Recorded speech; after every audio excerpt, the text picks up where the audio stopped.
আসসালামু আলাইকুম। Nasrin math academy থেকে আমি নাসরিন সবাইকে স্বাগতম জানাচ্ছি। সুপ্রিয় শিক্ষার্থীবৃন্দ, আজ আমরা খুব সহজে ভগ্নাংশ লেখার টেকনিক শিখব।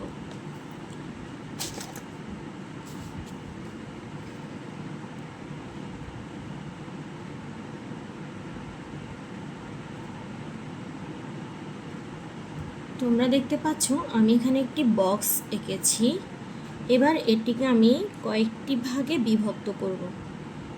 1 2 3 4 5। 1 2 3 4 5। এই যে মোট ভাগ সংখ্যা, এটাকে আমরা লিখব নিচে, যাকে আমরা বলি হর।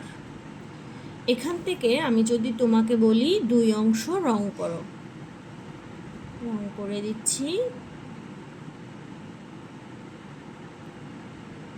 এই যে 2 অংশ, এটাকে আমরা লিখব লব আকারে, যাকে আমরা বলি লব।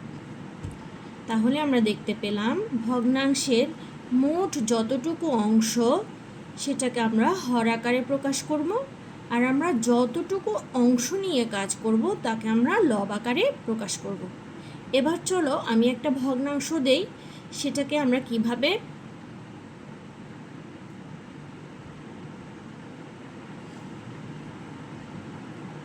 চিত্রের মাধ্যমে প্রকাশ করব তা একটু আমি দেখাই তোমাদের।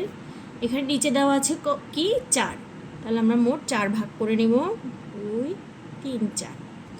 উপরে দেওয়া আছে 2, তাহলে 4 ভাগের 2 কিভাবে হবে? এই দুটি অংশকে আমরা রং করে সম্পূর্ণ অংশকে যখন আমরা ভগ্নাংশে প্রকাশ করব তখন সেটা দাঁড়াবে এভাবে 4 ভাগের 2। আশা করি সবাই বুঝতে পেরেছো।